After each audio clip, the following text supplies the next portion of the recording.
Breaking news tonight.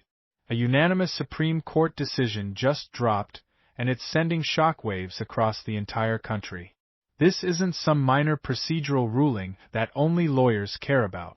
This ruling hits directly at the heart of the National Firearms Act and suppressor regulations, and what's even more shocking, it came right after the Department of Justice reversed its own position in the case.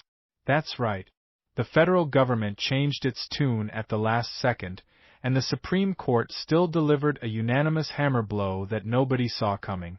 Tonight, we're breaking down what this ruling means for gun owners, why it matters for the Second Amendment, and how the DOJ is already scrambling to fight back and preserve its regulatory power. If you care about your constitutional rights, if you've been following the long battle over NFA regulations, or if you're just wondering what this means for the future of gun control in America, you need to hear this. This could be one of the most pivotal Second Amendment moments in years. So let's dive in. Let's start with the basics. What was this case actually about?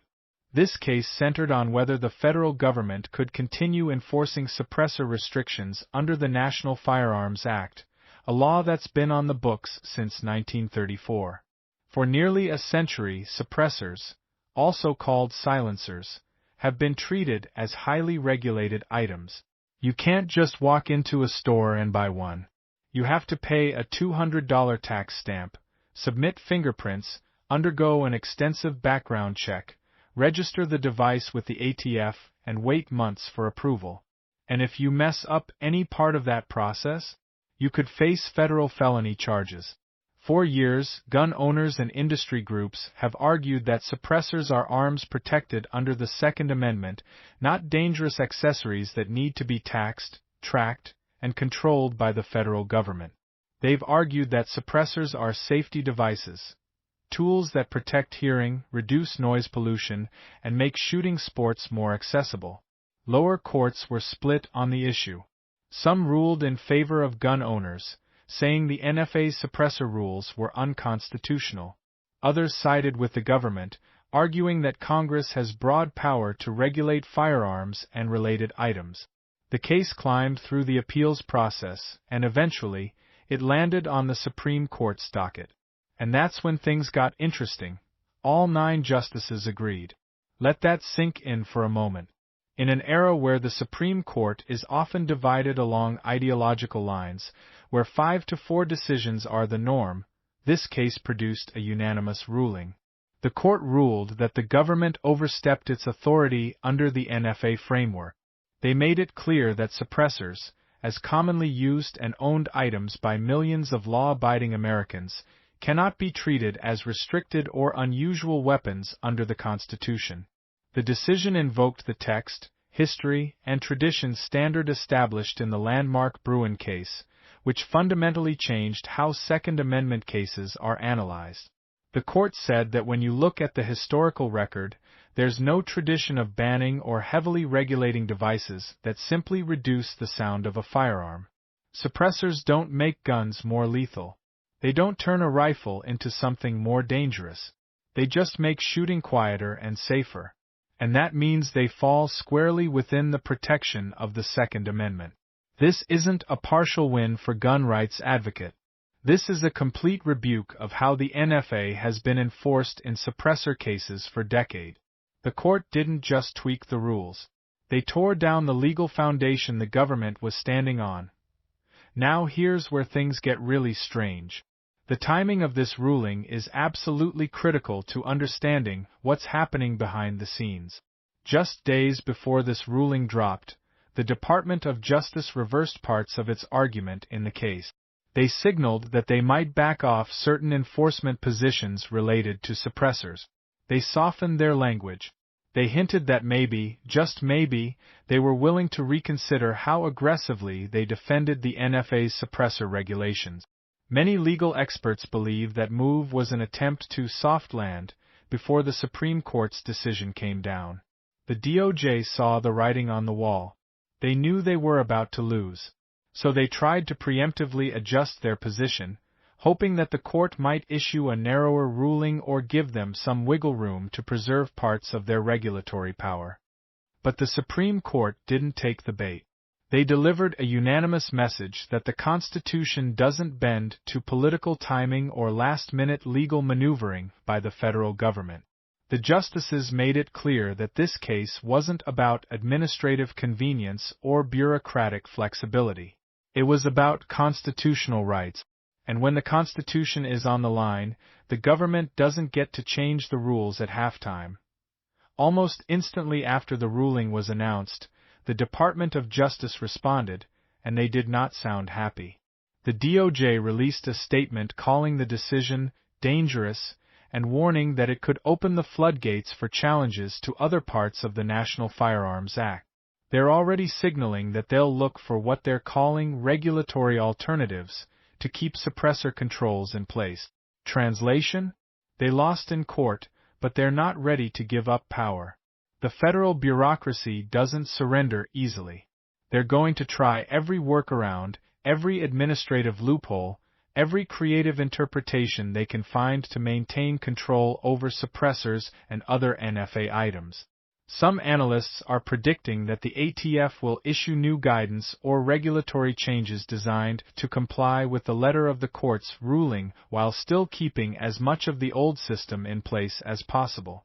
Others think the DOJ might push Congress to pass new legislation that tries to regulate suppressors in a different way, maybe through Commerce Clause arguments or public safety justifications that they hope will survive constitutional scrutiny. But here's the problem for the government. The Supreme Court didn't leave them much room to maneuver. The decision was clear, it was unanimous, and it was grounded in constitutional principles that don't care about bureaucratic workarounds. The reaction from the gun rights community was immediate and overwhelming.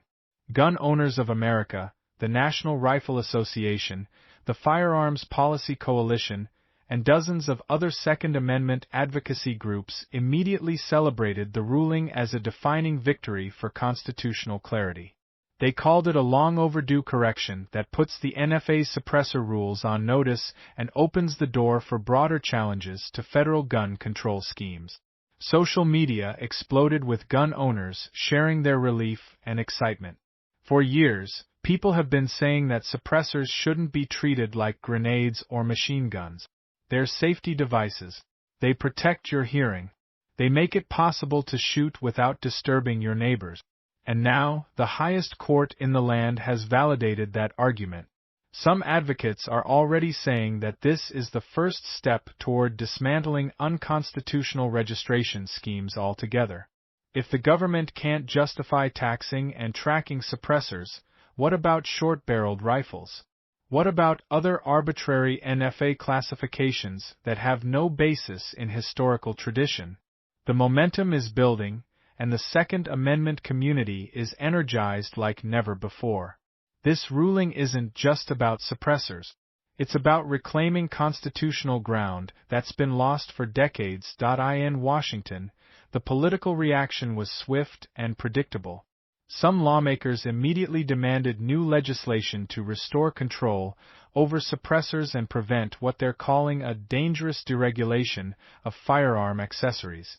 They're framing the ruling as a threat to public safety, arguing that easier access to suppressors will make it harder for law enforcement to detect gunfire and respond to shootings. On the other side, constitutional conservatives and pro-Second Amendment lawmakers praised the court for defending constitutional rights against federal overreach. They're calling for Congress to respect the ruling and stop trying to regulate items that are clearly protected under the Second Amendment. Mainstream media outlets framed the decision as a major setback for gun safety efforts, with some commentators warning of dire consequences and increased gun violence. But the public sentiment online tells a very different story. Millions of Americans are celebrating the decision as a return to sanity, a restoration of constitutional order, and a victory for common-sense gun rights. The disconnect between the media narrative and the grassroots reaction couldn't be more stark. And that disconnect is fueling even more public distrust of how gun issues are covered in the press. Legal scholars and Second Amendment experts are already weighing in, and their analysis is fascinating. They're saying that the unanimous vote shows just how clear the constitutional question was. When all 9 justices agree, including the liberal wing of the court, it means the legal argument was overwhelmingly one-sided. The court effectively said that commonly used tools, like suppressors, can't be criminalized or heavily regulated simply because politicians or bureaucrats don't like them. The Constitution protects the right to keep and bear arms, and that protection extends to items that are in common use for lawful purposes. Experts believe this decision will now be cited in future cases challenging other parts of the National Firearms Act, including short-barreled rifle regulations, any other weapon classifications, and possibly even the entire tax stamp and registration system. Some scholars are going even further, predicting that this case will become a landmark decision comparable to Heller, McDonald, and Bruin, cases that fundamentally reshaped Second Amendment jurisprudence. The legal community is watching closely, because this ruling doesn't just change the law on suppressors. It changes the legal framework for analyzing all kinds of gun regulations. Let's zoom out and talk about the bigger picture. What does this ruling mean for the National Firearms Act as a whole? This decision cracks open the door for wider challenges to the NFA itself. For decades, the NFA has been treated as untouchable, a sacred cow of gun control that was beyond serious constitutional challenge. But this ruling signals that the Supreme Court may be ready to re-examine the constitutional foundation of registration, taxation, and federal tracking systems on firearm ownership. If suppressors can't be regulated this way, what about other NFA items? What about the premise that the government can impose arbitrary taxes and bureaucratic hurdles on constitutional right? The court is sending a message that the Second Amendment is a real, enforceable right, not a second-class privilege that the government can condition, restrict, or burden at will. If this trend continues, we could see more rulings in the coming years that restore power to citizens and strip it away from federal bureaucracies. We could see the NFA dismantled piece by piece, regulation by regulation, until what's left is a system that actually respects the Constitution instead of circumventing it. Tonight's unanimous decision is a powerful reminder that when the Supreme Court speaks with one voice, the Constitution still wins. Even in a divided America, even in an era of bitter political fights, the rule of law can still prevail. But as we've seen in the hours since this ruling dropped, the Department of Justice isn't backing down, and this fight is far from over. The federal government will use every tool at its disposal to preserve its regulatory power. They'll issue new rules, they'll push for new laws, and they'll challenge every inch of ground they lose. That's why it's so important to stay informed, to stay engaged, and to keep fighting for your right. We'll be tracking every twist, every legal filing, every new move in this ongoing battle for Second Amendment freedom. This ruling is a major victory, but it's just the beginning. The next chapter is being written right now, and you need to be part of it. So stay strong, stay informed, and remember, the Second Amendment doesn't defend itself. We do. Thanks for watching, and we'll see you in the next one.